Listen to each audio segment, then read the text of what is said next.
Welcome to Thee Automotive, where you understand the car, not just the noise. If you are new to this channel, hit the notification button below and subscribe.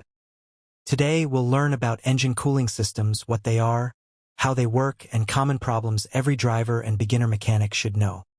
Without a cooling system, your engine would overheat within minutes and suffer serious damage. By the end of this video, you'll understand why engines need cooling, how the cooling system works step by step, common cooling system problems and symptoms. Engine cooling is so important in the car because when an engine runs, fuel burns inside the cylinders and produces extreme heat, often above 2000 degrees Celsius. If this heat is not controlled in engine oil breaks down, metal parts expand and warp, head gaskets fail, pistons and cylinders get damaged. Engine cooling is vital because 1. It prevents overheating. It absorbs excess heat from combustion, stopping the engine from reaching destructive temperatures. 2. It maintains optimal temperature, helps the engine warm up quickly, and then keeps it within a narrow, efficient operating range, e.g., 195 to 220 degrees Fahrenheit or 90 to 104 degrees Celsius. 4. Protects components. Prevents engine metal parts like pistons, cylinder heads, and gaskets from expanding, seizing, welding, or cracking. 5. It reduces wear and tear. Lubricates moving parts and prevents corrosion, rust, and deposits from forming, extending engine life. 6. Improves efficiency and emissions. It allows for stable combustion, which saves fuel and lowers harmful emissions. Lastly, it provides freeze protection. Antifreeze properties in the coolant prevent the system from freezing in cold weather. Now let us look at the two main types of engine cooling system: air cooling system and liquid cooling system. For air-cooled system, it relies on air moving over fins attached to the engine's cylinder, absorbing heat directly, most common in motorcycles or small engine. For liquid-cooled system, a liquid coolant absorbs heat from engine passages, then pumped to a radiator, cooled by air, and recirculated back to the engine. Today, we focus on the liquid-cooled system used in most vehicles. Let's look at the main components of the engine cooling system. The first component is the coolant. Coolant is a combination of water and antifreeze. This absorbs the heat from the engine to keep the engine in effective working condition. Also, coolant prevents freezing in winter and protects the engine from corrosion. You should always keep an eye on the coolant level to maintain the cooling system in proper working order. Another component is the radiator.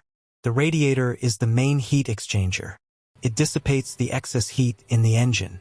Coolant absorbs the excess heat and flows into the radiator when circulating through the engine. Inside the radiator, the heat comes in contact with air and gets cooled down before further circulation. Next, we have the water pump. An engine coolant water pump is a crucial component that circulates coolant, antifreeze, through your engine, radiator, and heater core to absorb and dissipate heat, preventing overheating and maintaining optimal operating temperature for performance and longevity, driven by the engine's belt system. Without it, the engine would quickly overheat, leading to severe damage, making it vital for the entire cooling system's function. How it works. 1. Pulls coolant. The pump draws cooled coolant from the bottom of the radiator. 2. Circulates through engine. It pushes this coolant through hoses to the engine block, where it absorbs heat from combustion. 3. Returns to radiator. The now hot coolant flows back to the radiator to be cooled, and the cycle repeats. Without a proper water pump, the engine will overheat. Another component is the thermostat. An engine coolant thermostat is a temperature-sensitive valve in a vehicle's cooling system that regulates coolant flow between the engine and radiator, ensuring the engine warms up quickly and then maintains an optimal operating temperature for efficiency, performance, and to prevent overheating or overcooling. It stays closed when the engine is cold to help it heat up, then gradually opens as the coolant gets hot, allowing it to circulate to the radiator for cooling, and closes again as it cools down, acting like a gatekeeper for coolant flow. Next, we have the cooling fan. An engine coolant cooling fan is a crucial part of a vehicle's cooling system, designed to pull or push air through the radiator to remove excess heat from the engine coolant, preventing overheating, especially at low speeds or when idling where natural airflow is insufficient. When temperature sensors detect high coolant, the fan activates, boosting airflow over the radiator's fins to cool the liquid, which then cycles back to the engine to absorb more heat, maintaining optimal operating temperature. We also have the radiator hose pipes. An engine coolant radiator hose pipe is a durable, flexible tube, usually synthetic rubber, that circulates hot coolant between the engine and the radiator, acting as a vital part of the cooling system to prevent the engine from overheating by carrying heat away to the radiator for dissipation. There are typically two main hoses. The upper hose connects the engine's top to the radiator, and the lower hose links the radiator's bottom to the water pump, creating a continuous flow circuit. Key functions. 1. Heat transfer. Moves hot coolant from the engine to the radiator and cool coolant back. 2. Temperature regulation. Maintains optimal engine temperature by facilitating heat exchange. 3. System connection. Connects the engine, radiator, water pump, and sometimes the heater core. Material and design used for hose pipe is made from synthetic rubber to withstand high heat, pressure, vibration, and chemicals. Designed to be flexible to accommodate engine movement while staying connected to the stationary radiator. Lastly, we have the expansion tank or reservoir.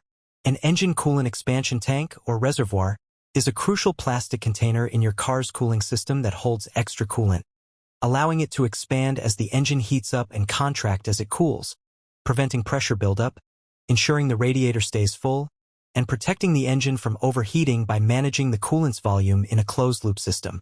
How it works. 1. For heat and expansion. When your engine runs, coolant gets hot and expands, needing extra space. 2. To allow overflow. The excess hot coolant flows into the translucent reservoir, often marked with hot/cold levels. 3. Used for cooling and return. As the engine cools, the coolant contracts and is drawn back from the reservoir into the radiator, keeping the system primed. 4. For air management. It helps separate air from the liquid coolant, preventing air pockets that can cause overheating. Without it, the cooling system would lose coolant, leading to air entering the system, which can cause serious engine damage. Regularly checking its level between the cold and hot marks is vital for a healthy engine. Now let's look at how the engine cooling system works. The coolant flows through the engine block. While flowing, it absorbs the heat from the engine combustion. The heated coolant then goes through the radiation to dissipate the heat into the air. The constant airflow is maintained with the fan. When the complete heat is released from the coolant, it is circulated again to absorb more heat. This cycle continues. The coolant's flow is controlled with the thermostat. It maintains the engine temperature as needed. Here are the common problems of the engine cooling system. The first one, thermostat failure. If the thermostat is not in a proper working state, it will prevent heat dissipation. Use a temperature gun and check the temperature around the thermostat area. If the engine starts overheating while starting the vehicle, but the radiator hose is cold enough, you should replace the thermostat. A clogged radiator. As the radiator is a key component, if it is clogged, it can slow down the entire cooling system. Clean any dirt buildup to keep radiator in a functional state. Leakage in the cooling system could cause a serious problem. Any leak in the cooling system will significantly affect the system. Use a cooling system pressure tester to check the condition. You can use a coolant dye to visually check for any leakages. A failed water pump is also a common problem. In case there is a failure in the water pump, it will cause overheating issues. You can visually check the circulation by opening the pressure cap of the engine system. Here are a few ways to take care of your vehicle's engine cooling system. Keep checking the coolant level regularly. Always check whether there is any leak in the overall cooling system. Leaks can cause malfunctioning of the cooling system. You can also flush the cooling system to remove any kind of contaminants to get optimized performance. Make sure that belts, hoses, thermostat, radiator, and relevant parts are well maintained. It will ensure the smooth performance of the engine of your car. If you found this video helpful, like thumbs up, subscribe bell, share with fellow car owners. Welcome to Thee Automotive. Understand the car, not just the noise.